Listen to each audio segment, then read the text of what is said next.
사람은 누구나 태어나면서부터 만남을 가집니다. 태어나면서 부모님을 만나고요, 스승, 친구, 선후배, 또 동료 등 끊임없는 만남 속에 살아갑니다. 저와 여러분도 마찬가지이죠. 여러분은 인생에서 지워버릴 수 없는 만남의 기억과 추억을 혹시 가지고 계십니까? 여러분에게 잊을래야 잊을 수 없는 만남은 어떤 만남이셨습니까? 우리의 삶에서 누군가와의 만남은 굉장히 중요한 의미를 가집니다. 왜냐하면 그 만남이 삶에 지대한 영향을 끼칠 수 있는, 아니 어쩌면 한 사람의 삶을 송두리째 바꿀 수 있는 중요한 만남이 될 수도 있기 때문입니다. 우리의 일상생활에서도 이 만남이 한 사람의 삶에 영향을 미치고 나아가 삶을 바꿔놓는 것을 보게 되지요. 미국 역사상 가장 중요한 인물로 손꼽히는 헬렌 켈러도 설리반 선생님을 만나 시각 청각 장애를 극복하고 인권운동가 또 작가로 활동할 수 있었습니다. 또 우리나라 축구선수 중에 최고의 축구선수 중 한 명이라고 할 수 있는 박지성 선수도 원래는 주목받지 못하는 선수였다가 히딩크 감독으로부터 주목을 받고 그 뒤에 발굴되어 월드컵 이후에 세계적인 축구선수로 활약할 수 있었습니다. 이처럼 만남은 정말 중요합니다. 우리 일상생활에서도 만남이 중요하지만 우리 신앙생활에서는 더더욱 만남이 중요합니다. 바로 하나님과의 만남이지요. 하나님과의 만남은 포기할 수 없는 것이며 우리가 사활을 걸어야 하는 것입니다. 왜냐하면 우리의 영혼이 살고 죽는 것, 다시 말해 영원한 생명과 영원한 죽음이 결정될 수 있는 기회이기 때문입니다. 오늘 일교육위원회 헌신 예배로 드리게 되는데요, 우리 일교육위원회 모든 우리 임원분들, 그리고 우리 일교육위원회 소속되어 섬기시는 선생님들께서 바로 방금 말씀드린 영혼이 살고 죽는 기점, 영원한 생명과 영원한 죽음이 결정될 수 있는 기회인 하나님과의 만남을 준비하고 있습니다. 각 부서의 성경학교와 수련회를 통해서 말입니다. 바라기는 오늘 말씀을 통해 아이들과 하나님과의 만남을 준비하는 우리 모든 선생님들의 섬김에 하나님께서 위로를 더하시기를 간절히 소망합니다. 또한 성경학교와 수련회가 진정 하나님과의 만남의 시간과 만남의 장이 될 수 있기를 바라는 열망과 기도 제목을 우리 모든 성도들이 함께 품는 귀중한 시간이 될 수 있기를 간절히 소망합니다. 오늘 본문을 보시면 여러 지역에서 복음을 전파하는 바울의 모습을 보게 되는데요, 하지만 원래 바울은 그런 사람이 아니었죠. 바울은 잘 아시는 것처럼 사도행전 9장을 보시면 원래는 예수님 믿는 사람을 핍박하는, 잡아들이기 위해 그렇게 혈안이 되어 있던 사람이었습니다.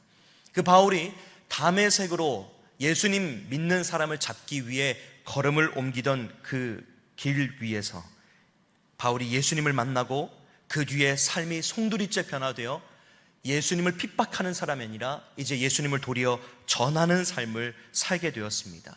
그렇다면 바울이 예수님을 만난 뒤에 어떤 삶을 살아가게 됐을까요? 첫 번째로 바울은 증인의 삶을 살아갑니다.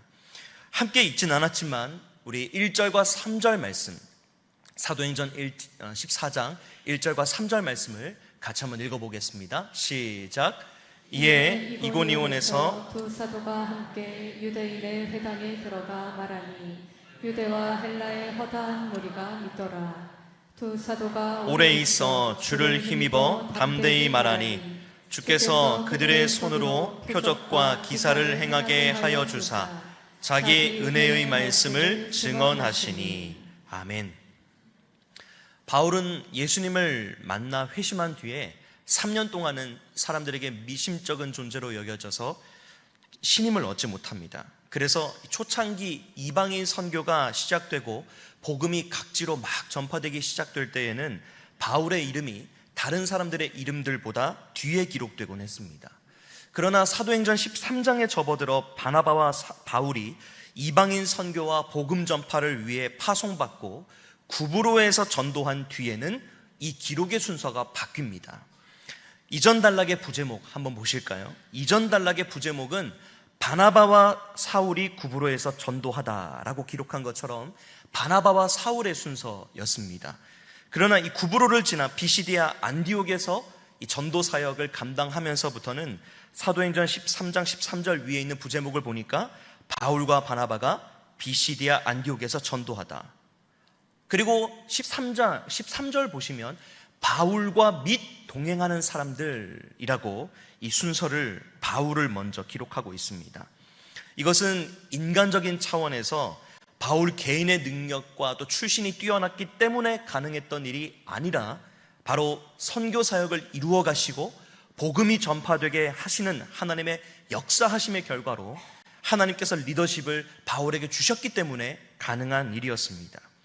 그렇게 바울과 일행들은 비로소 비시디아 안디옥에서 복음을 전하지만 거기에서 환대도 받고 반대도 받습니다. 그렇게 비시디아 안디옥을 떠나 또 다른 곳으로 도착했는데 그곳이 바로 오늘 살펴보려고 하는 사역의 현장인 이고니온이라고 하는 도시입니다. 우리는 이 안디옥에서 이고니온으로 옮겨온 과정을 조금 살펴볼 필요가 있는데요, 압달락에서 복음을 전했던 안디옥에서 14장의 이고니온까지 거리는 약 152km 정도 된다고 합니다.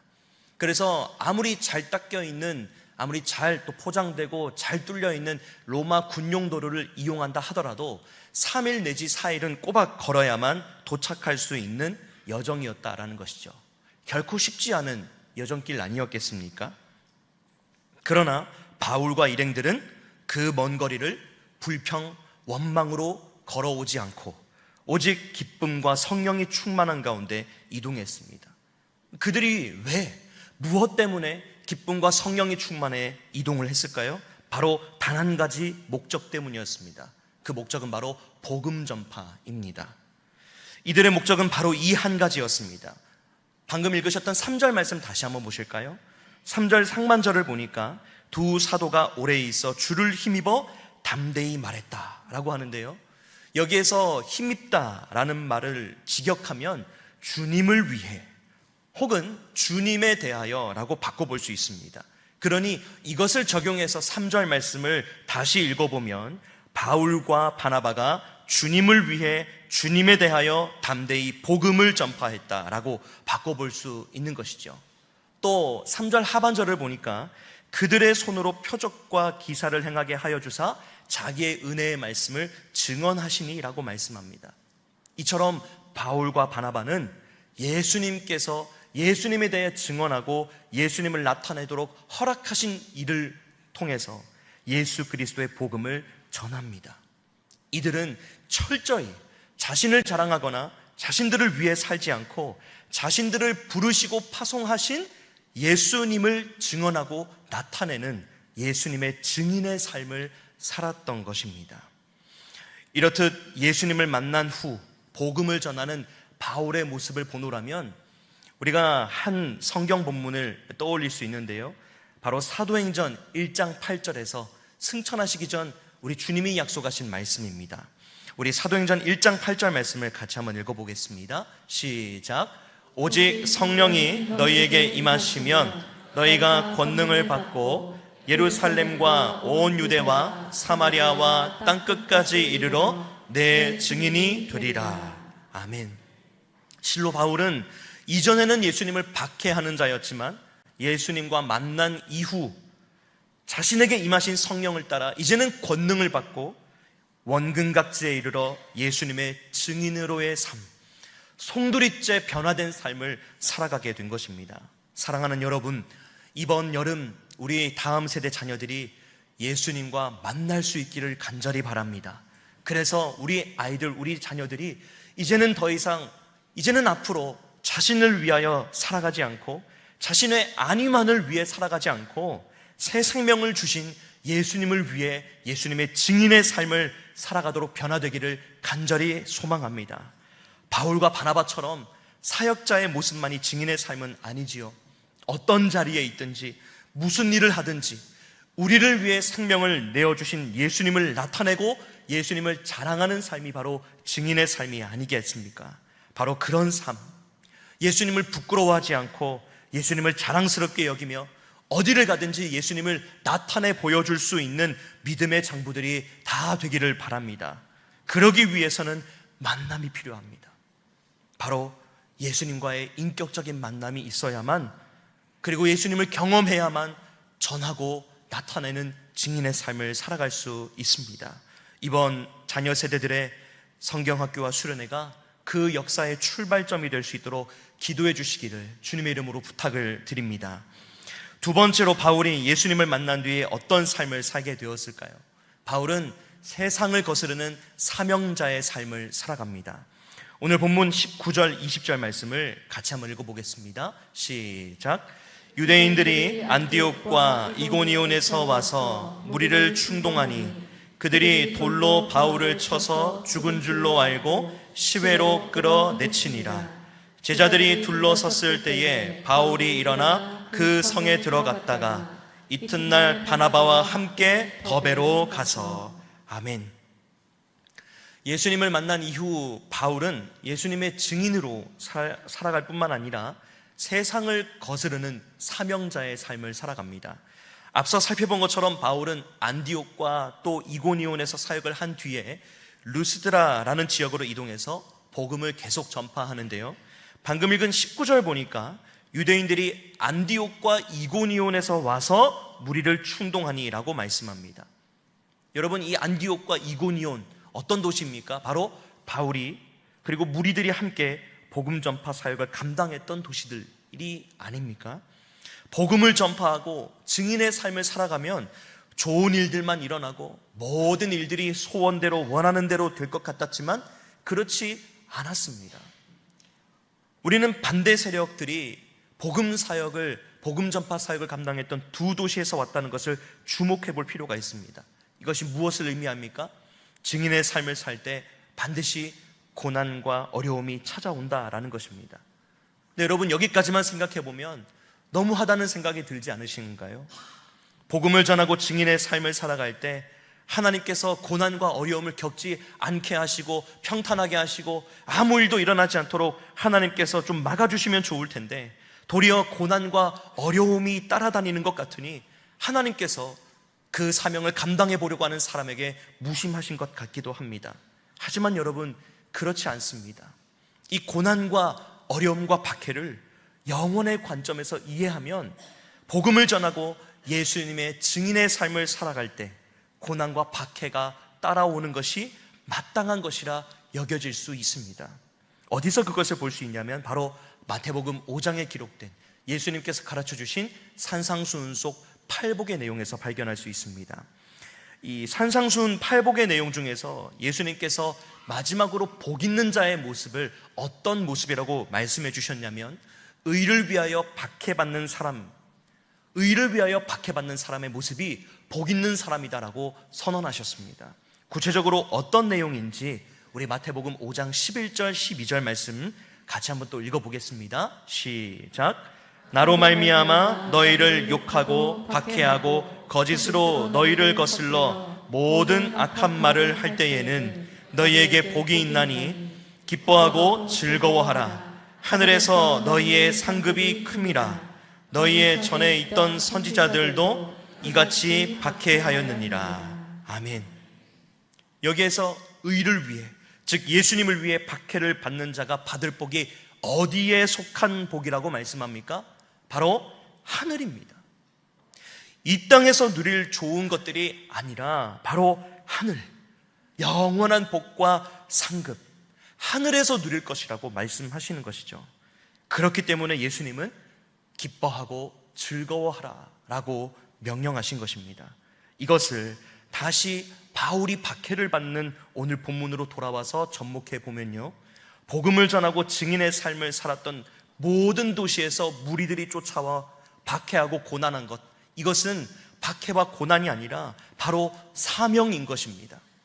그들이 복음을 전하고 예수님의 증인으로 살아갈 때 피할 수 없는 숙명이자 사명이 바로 박해와 고난이라는 것이죠. 자, 이렇게 세상의 이치 또 사람의 논리로는 이해할 수 없는 하늘의 기준인 사명자의 삶을 바울이 멋지게 감당해냅니다. 이어지는 19절 하반절을 보시면요, 그들이 돌로 바울을 쳐서 죽은 줄로 알고 시외로 끌어내치니라 라고 말씀합니다. 여기에서 돌로 쳤다라고 하는 것은 단순히 기회를 노렸다가 무리들이 기습 공격을 한 것이 아니라 사형 선고를 의미합니다. 유대인들에게 돌로 치는 것은 우발적인 공격 형태가 아니라 공적인 자리에서 죄로 심판하는 것을 의미했고 사형의 방법이기도 했습니다. 즉 바울에게 사형 선고를 내리고 그렇게 집행을 했다라는 것이죠.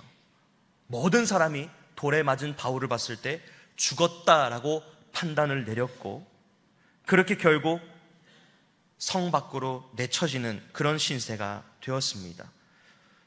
여러분, 이쯤 되면 모든 것을 포기할 수 있는 상황 아닙니까? 그래, 쫓겨났으니 이제 잘 됐다. 그래, 이제 죽기 직전까지 갔으니 내가 그만해야 되겠다. 나 더 이상은 못하겠다 라고 할 수도 있는 것 아니겠습니까? 그런데요, 20절을 보니까 제자들이 둘러섰을 때에 바울이 일어나 그 성에 들어갔다가 이튿날 바나바와 함께 더베로 가서 라고 말씀합니다. 여기서 우리는 두 가지 표현을 좀 주목해 보고자 하는데요, 첫 번째 표현은 일어났다라고 하는 표현입니다. 이것은 사명자가 어떤 태도로 세상을 살아가는 사람인지를 보여주는 중요한 표현입니다. 여기에서 일어났다라고 하는 단어는 복음서에서 예수님께서 사망 권세를 이기시고 부활하셨을 때 사용되었던 표현이기도 합니다. 즉 사명자는 어떤 사람입니까?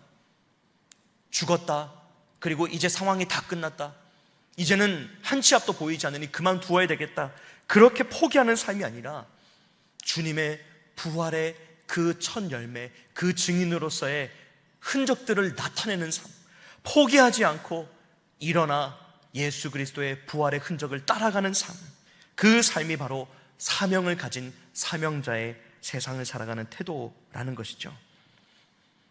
주님께서 부활하심으로 부여하신 생명력으로 일어나 고난과 박해를 이겨내는 그것이 바로 사명자가 세상을 살아내는 자세라는 것입니다.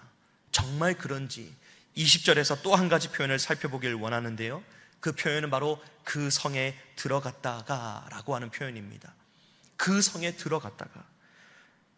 제가 이 성이 정확하게 어딘지 궁금해서 세번역 성경을 찾아보니까 바로 돌에 맞아 죽을 뻔했던 루스드라라고 세번역 성경은 지칭하고 있더라고요. 그러니 지금 바울이 무슨 말입니까? 죽기 일보 직전 거의 사람이 죽었다라고 판단되어서 그렇게 초죽음 상태에 이르렀던, 그리고 그렇게 자신을 만들었던 루스드라로 다시 들어갔다라는 겁니다. 여러분, 이것이 쉬운 일이었겠습니까? 제가 설교 준비를 하다 보니까 어떻게 그럴 수 있었을까? 돌에 맞아 죽을 뻔했는데 다시 일어나 그 성으로 들어가라고 하면 사실은 망설여지지 않을까, 그런 생각도 했습니다. 내가 저기에서 돌에 맞아 죽을 뻔했는데. 여러분, 우리가 작은 상처를 하나 받더라도 그 상처받은 장소 다시 우리가 가기 싫은 것이 우리 사람의 마음 아닙니까? 그런데 바울은 들어갔습니다. 물론 안디옥에서 또 이고니온에서 자신을 돌로 때렸던 사람들이 없을 확률도 있었지만 그럼에도 자기가 돌에 맞아 죽음의 문턱까지 경험했던 장소를 다시 들어간다라는 것은 정말 어려운 일입니다. 그러나 그는 다시 그곳으로 들어갑니다. 여러분, 어떻게 이것이 가능합니까? 다시 루스드라로 들어가고 계속해서 발걸음을 옮길 수 있었던 이유가 무엇입니까? 그것은 바로 21절 말씀과 같이 단순합니다. 복음을 전하기 위해 그가 다시 루스드라로 들어가고 그 다음 행선지를 옮겨 다녔던 것입니다. 한마디로 말하면 그가 복음 전파의 사명을 가진 사명자였기 때문에 죽음 직전까지 도달했던 그 장소로 다시 들어갈 수 있었던 것이죠. 사랑하는 여러분, 세상의 관점 또 우리 인간적인 기준에서는 바울이 루스드라로 가지 않아도 할 말이 없죠. 어쩌면 만류할 수도 있겠습니다. 안 들어가도 좋습니다. 조금 회복하고 가지요. 아니면 이 성 말고 다른 성으로 가지요 라고 만류할 수도 있겠습니다. 세상은 말합니다. 그렇게 살지 않아도 된다고요. 세상은 말합니다. 그렇게 불편하게 살지 않아도 되고 그렇게 피곤하게 살지 않아도 된다고 말합니다. 세상에 온갖 좋은 것이 다 있는데 조금만 편하게 살면 다 누릴 수 있는데 뭐하러 예수 믿고 신앙생활하고 거기다가 피곤하게 예수님을 전하면서 짐을 더 짊어지냐고 그렇게 말합니다.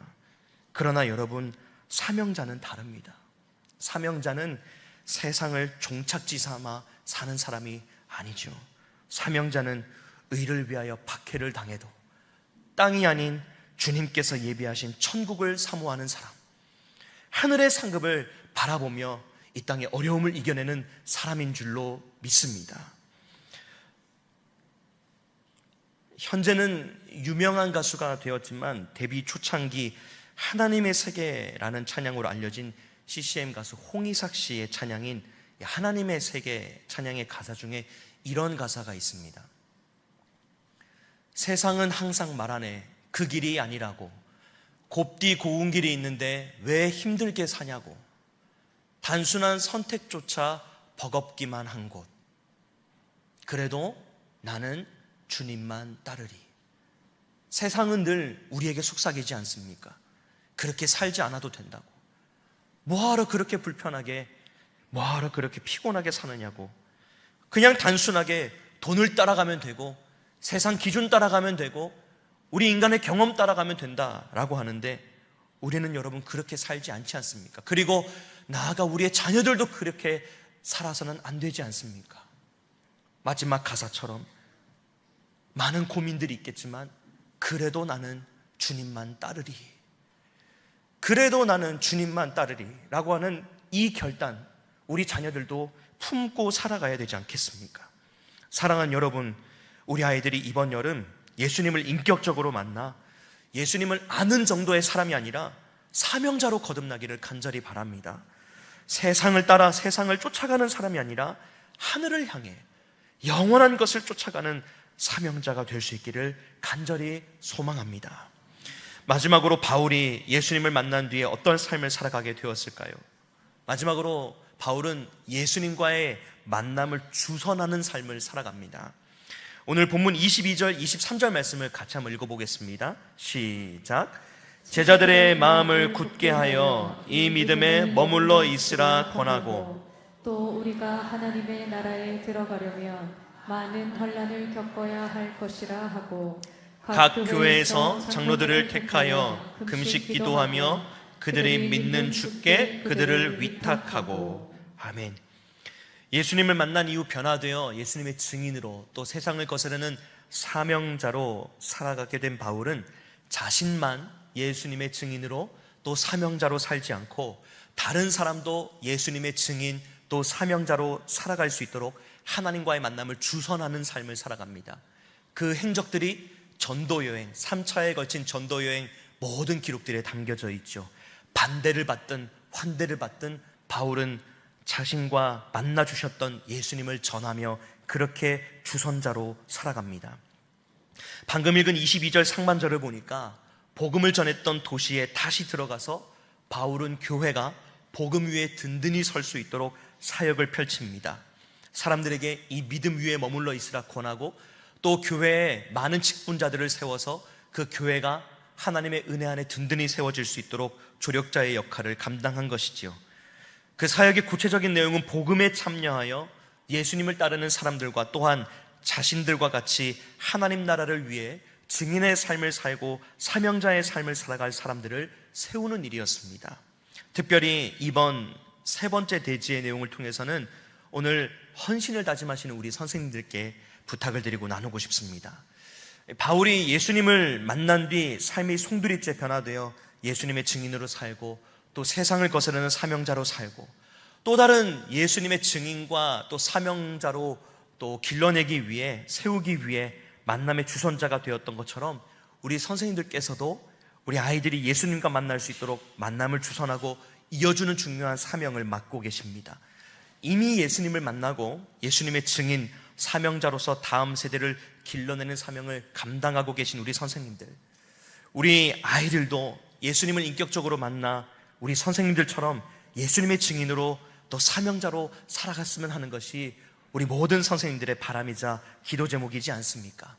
우리 아이들이 세상 사람들과 똑같은 모습으로 똑같은 기준과 가치관을 따라 살지 않고 예수님을 믿는 사람답게 세상에 보내신 사명을 감당하며 그들도 또 다른 생명을 또 잉태하고 또 다른 증인을 배출하는 참된 예수님의 제자들이 되면 얼마나 좋을까요? 우리 선생님들께서 바로 그런 사명을 맡고 계십니다. 우리 선생님들과 아이들의 만남을 통해 아이들이 예수님을 볼 수 있기를 간절히 바라고 하나님을 인격적으로 만날 수 있게 되기를 간절히 바랍니다. 우리 선생님들의 헌신과 섬김을 통해 이번 여름 우리의 다음 세대 자녀들이 하나님을 만남으로 완전히 변화되어 예수님을 주인으로 모시고 예수님의 증인으로 살 수 있기를 간절히 바라고 세상 속에서 사명자로 또 다른 일을 영원한 생명으로 초대하는 전도자의 삶을 살아갈 수 있게 되기를 간절히 바랍니다. 우리 선생님들의 역할이 얼마나, 그 사명이 얼마나 중요한지 모르겠습니다. 여러분, 제가 학생 시절에 말을 잘 듣는 친구였을 것 같습니까? 아니면 말을 안 듣는 친구였을 것 같습니까? 어떻게 보이십니까? 네, 너무 감사합니다. 네, 잘 듣는 친구 같다 말씀해 주셔서 감사합니다. 허나 그렇지 않았던 것 같습니다. 중학교 1학년 때부터, 아니 어쩌면 초등학생 때부터 늘 반별 모임 때 한 가지 바람이 있었습니다. 그 바람은 변하지 않고 한결같았는데요, 바로 좀 일찍 마쳤으면 하는 바람이었습니다. 그래서 늘 선생님께 선생님 오늘은 언제 마쳐요? 라고 물었더랬습니다. 지금 생각하면 참 예의 없고 참 죄송하게 짝이 없는 질문이었는데, 그런데 그런 천진난만하다 못해 철이 없는 그 모습을 선생님들께서 다 용납해 주시고 품어주셨습니다. 그리고 감사한 것은 한 번도 일찍 맞춰주는 선생님을 만난 적이 없다라는 것입니다. 그런데 생각해 보면요, 그 일찍 맞춰주지 않으신 시간 때문에 목회자의 길로 또 걸어들을 수 있었던 것 같습니다.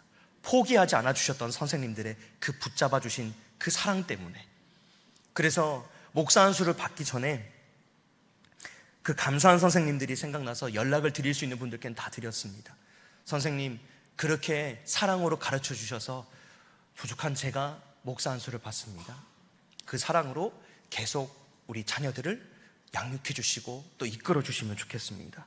그렇게 또 많은 이야기들을 주고받았는데요, 우리 선생님들 그 사명을 가지고 계십니다. 그래서 이번 여름 사역 감당하실 때 나를 통해 또 한 영혼이 하나님 앞에 바로 세워지겠구나라고 하는 그런 기대와 또 은혜를 또 받으시면서 여름 사역을 감당해 주시기를 부탁을 드립니다. 또한 이 일을 위해 계속해서 우리 성도님들 관심 가져주시고 우리 다음 세대 여름 사역들 일정을 위해서 기도해 주시고 격려해 주시고 관심 가져주시기를 우리 모든 성도님들께 주님의 이름으로 부탁을 드립니다. 이 시간 함께 사회자 나오실 때까지 함께 우리 한 가지 제목 두고 기도하시면 좋겠는데요, 우리 다음 세대 여름 사역, 이 성경학교와 수련회를 통해서 우리 자녀들이 증인의 삶을 살아갈 수 있도록 하나님 우리 아이들을 만나 주십시오. 또 이 세상 사람들처럼 똑같이 살아가는 사람들이 아니라 사명자로 살아갈 수 있도록 우리 아이들을 좀 만나 주십시오. 그리고 그들도 이제는 예수님을 소개해주는 주선자가 되어서 또 다른 생명을 주님께로 인도하는 그런 복된 삶을 살아갈 수 있도록 하나님 우리 아이들을 만나 주십시오 라고 기도해 주시고요, 우리 이번 주부터 시작되는 유아부 유치부 여름 성경학교를 시작으로 다음 세대 자녀들의 여름 사역들이 이어집니다. 이 모든 여름 사역 일정 가운데 하나님 처음부터 끝까지 함께해 주셔서 은혜 가운데 잘 맞춰지는 귀하고 복된 성경학교와 수련회 될 수 있도록 인도하여 주옵소서. 섬기신 우리 선생님들 위해 하나님께서 복을 허락하여 주옵소서. 함께 합심하여 기도하도록 하겠습니다.